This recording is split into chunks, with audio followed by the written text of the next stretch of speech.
हाथी क्या कह राजा और राम क्षत्रिय था, तो क्षत्रिय का खाना ही मांसाहारी होता है। लेकिन आप हमारे से कंट्रोवर्सी कहीं ना कहीं होती है, आपको नजर नहीं आ रही किसी राम को क्या कंट्रोवर्सी? कंट्रोवर्सी क्या? राम का खाना क्या था?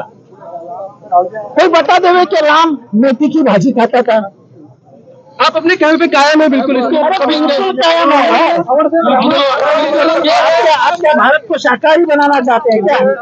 इस देश के 80% लोग आज भी मांसाहारी है। ये रामभक्त भी है ना?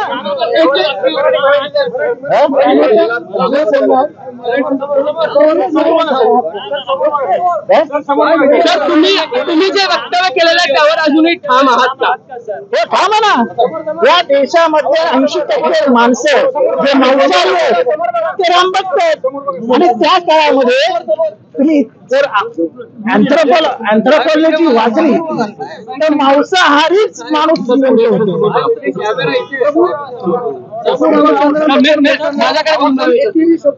प्रभू रामांचा उल्लेख केला। माझ्या आईला पण मी हेच म्हणतो. शेतकरी यांना एनसीपी फोडण्यामध्ये, अजित पवार फोडण्यामध्ये शेतकरीच जबाबदार आहे असं एक भाषणामध्ये विधान केलं. हो केलं. मुळात हे सगळं जे भरवण्याचं काम आहे ते काही माणसांनी केलं. हे अख्खं घर फोडण्याच्या मागे एक षडयंत्र होतं, आणि त्या षडयंत्राचे एक प्रमुख भाग हे तटकरे होते. याच्यामध्ये मग थेट शेतकरीच फक्त एकमेव दोषी. आज तर दोषी 2-3 जण आहेत. लोकांनी नावं घेतली ना, तुम्ही ऐकली ना? मी तटकरांचं नाव घेतलं, लोकांनी बाकीची नावं घेतली. आवडतं. दुसरीकडे आज सावित्रीबाईंच्या संदर्भामध्ये सातारामध्ये एक घटना घडली की तिथे भुजबळ साहेब गेले आणि त्यानंतर काही संघटनांनी तिथे दुधाने अभिषेक करून धुतलं गेलं. आता एका साईडला आपण एक असं आहे की ते कोणी केलं मला माहित नाही, पण हे करणं चुकीचं आहे. भुजबळ हे ओबीसीचे नेते आहेत, आणि त्याही पेक्षा सावित्रीबाई फुले ह्या समस्त स्त्रियांमध्ये बदल घडवणाऱ्या या देशातल्या पहिल्या महिला आहेत. म्हणजे इथली दलित स्त्री असो नाही तर ब्राह्मण स्त्री असो, तिने जर पूजाच करायची असेल तर तिने सावित्रीबाईंची पूजा करावी. कारण सावित्री आईनीच तुम्हाला शिक्षणाचे दरवाजे मोकळे केले, आणि त्यातलाच आज तुम्ही डॉक्टर, इंजिनियर वगैरे जे काय होत असाल ते आहात. महात्मा गांधी हे पण या होते, आणि त्यांच्या मागे, हत्येच्या मागे कुठे ना कुठेतरी जातीयवाद लपला होता. कारण त्यांची हत्या काय 1947 साली नाही झाली, 1935 साली त्यांच्या गाडीवर बॉम्ब फेकण्यात आला. 1942 साली जेव्हा त्यांच्यावर हल्ला झाला तेव्हा काँग्रेसचे कमळ गुरुजी, नंतर ते शरद पवारांबरोबर होते, ते आमचे अध्यक्ष होते साताऱ्याचे, त्यांनी आपटून त्याला मारला होता. फक्त गांधी स्वतः धावत खाली आले, हात घातला मध्ये, आणि कमळे गुरुजीला म्हणाले, गुरुजी आप दूर जाईल.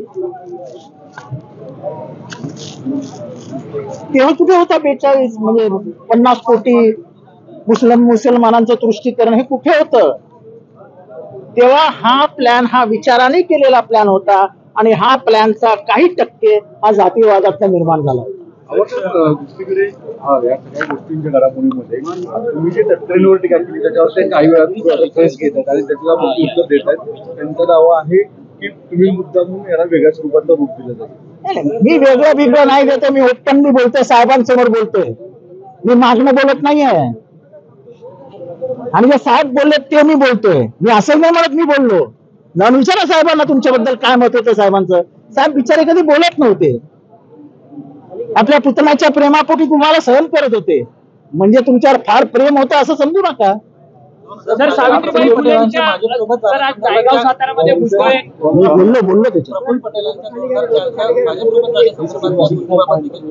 असं आहे की 2004 सालीच ते मागे लागले होते, कारण का तेव्हा इंडिया शायनिंग चालू होतं. प्रमोद महाजन जिवंत होते. प्रमोद महाजन, एकनाथ मुंडे, बाळासाहेब ठाकरे आणि वरिष्ठ बीजेपीच्या नेत्यांशी ते चर्चा करत असत, आणि ते साहेबांच्या मागे लागले होते की तुम्ही बीजेपीत चला. साहेबांनी ठाम नाकार दिला, आणि आता ह्याच्या पुढे जाऊन सांगतो, ते अक्षरशः रडले साहेबांसमोर. तेव्हा साहेबांच्या घरच्यांनी येऊन त्यांना सांगितलं की थांब, आणि त्याच्यानंतर ते पराभूत झाले. त्यांनी हे पण सांगितलं, साहेब मी हार जाऊंगा. साहेब त्याला म्हणाले थांब ना, आपण काय होतं ते बघूया. ते पराभूत झाले. त्याच्यानंतर युपीए सरकारमध्ये आली, साहेबांनी त्यांना विमानोड्डाण मंत्री केलं, राज्यसभा दिली, अजून काय द्यायचं, स्वतःचं घर. लोकशाही मराठी ऐका. पहा, जागरूक रहा.